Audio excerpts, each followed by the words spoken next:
Bonjour les amis, j'espère que vous êtes en forme et bienvenue dans cette nouvelle vidéo. Il ne faut pas baisser les bras, c'est l'état d'esprit des Canaries. Ils sont en train de préparer activement le match retour contre l'AS FAR. Dans cette poule de Ligue des Champions, aucune équipe n'est encore éliminée. Ça donne la chance aux Canaries de croire qu'ils peuvent vraiment aller faire quelque chose. Ils peuvent vraiment faire quelque chose au Maroc s'ils jouent de la même manière comme ils ont joué le match à Tizi Ouzou. Dans ce match-là, les Canaries ont tout donné. Ils ont sorti un grand match. Ça a été une grosse performance. Il n'y avait pas la chance. La frappe de Boudebouz a été somptueuse, ça pouvait faire but et match, mais malheureusement, ça cognait sur le montant. Les Canaries sont obligés de rééditer et franchement la même performance à Rabat pour espérer ramener un très bon résultat du Maroc. Alors, ils ont eu du renfort parce que les recrues hivernales sont qualifiées, ils vont jouer. Il s'agit de Boulkaboul, le défenseur arrière latéral gauche. Son arrivée tombe à pic parce qu'il y a défaillance de ce côté-là. On a vu qu'au match aller, Mambry s'est blessé, on a été obligé d'envoyer Belawal pour aller dépanner de ce côté-là, lui qui est un défenseur central. Donc, comme le défenseur Boulkaboul, arrière latéral gauche, est qualifié pour ce match, franchement, ça va être un ouf de soulagement pour le coach Zinbauer. Il y a aussi l'ailier angolais Texeira qui est qualifié. Alors, Texeira, s'il est arrivé à Tizi Ouzou, c'est justement pour cette compétition, pour la Ligue des Champions. Donc, ce sera pour lui la chance d'entrer de plein fouet dans le bain dans ce match contre les Phare de Rabat. Donc, il va falloir qu'il donne tout, gagner très rapidement la confiance des supporters de la jeunesse sportive de Kabylie. Et les Canaries, franchement, ils ne sont pas abattus malgré le résultat qui n'a pas tourné en leur faveur parce qu'on a vu en fin de match à Tizi Ouzou, ils ont poussé, ils ont tout donné. Ils voulaient absolument arracher la victoire ce jour. Ce n'est pas arrivé. Ce n'est que partie remise. Ça va être la suite logique du match joué à Tizi Ouzou. Donc, pour gagner ce match, il va falloir une défense solide parce que d'entrée de match, les Marocains vont pousser.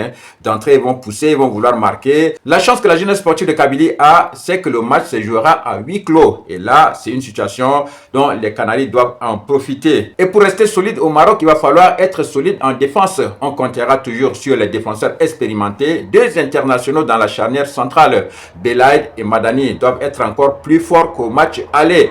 Gaël Merba a fait un bon match. C'est sûr qu'il va essayer de continuer sur cette lancée-là pour essayer de sauver son équipe.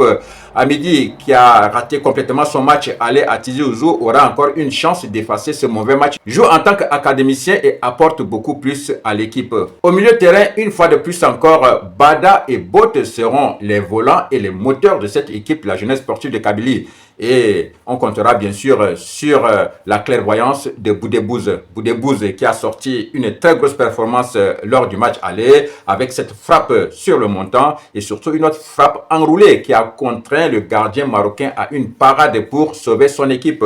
Alors Boudebouz, curieusement, il est à l'aise dans les grands matchs. Quand il y a la pression sur les autres, lui, il est tranquille parce que c'est un garçon qui est habitué à jouer les grandes compétitions. Il a joué dans le championnat de France et le championnat d'Espagne. Donc la pression, ça fait rien du tout sur Boudebouz.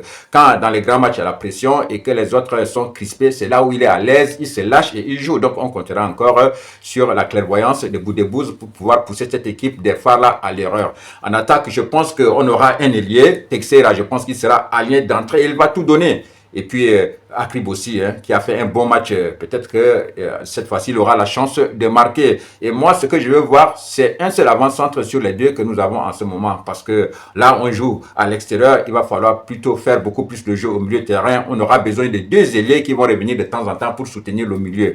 Donc voilà, Zinbauer aura peut-être le choix d'allier un seul avant-centre sur les deux que nous avons actuellement. Je voulais parler de Messaoudi et de Mayous. Donc c'est dans cet état d'esprit-là que la GSK peut aller conquérir en terre étrangère à Rabat. Ils sont très chauds, les joueurs sont motivés, très animés par le match qu'ils ont réussi dernièrement face au Phare de Rabat. Ils sont sur une bonne dynamique et s'ils continuent de jouer comme ils l'ont joué lors du dernier match, franchement, le résultat est possible. Donc, nous leur souhaitons une bonne chance et un très bon voyage. Le match se joue samedi, donc jour J-3. Ils sont à l'approche de ce match et ils ont toutes leurs chances entre les mains. Il faut préciser que dans cette poule-là, aucune équipe n'est encore officiellement éliminée. Alors, en cas de résultats positifs et de victoires à Rabat, les Canaries vont sérieusement se relancer dans la course à la qualification au quart de finale. Bonne chance à l'équipe de Zinbauer et aux camarades de Boudebouz. Nous allons finir cette vidéo par la Ligue des champions européenne et un très bon match aujourd'hui qui va opposer le Real Madrid à Benfica. Le Real qui va se déplacer au Portugal pour rencontrer l'équipe de Benfica qui est entraînée par José Mourinho. Ça va être les retrouvailles entre l'entraîneur portugais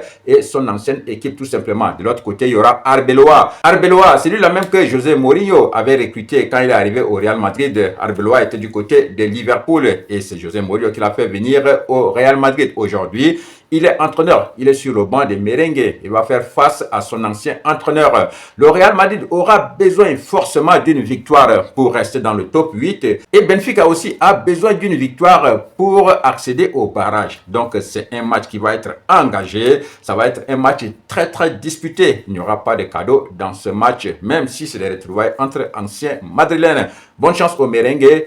Et on espère qu'il y aura un très bon match du côté de Lisbonne. Ce sera la dernière journée de la phase de poule. Donc, toutes les équipes vont jouer d'une manière simultanée en même temps. Donc, le coup d'envoi, c'est pour 21 h. Passez une excellente journée. On se retrouve à très vite pour d'autres vidéos. Big up!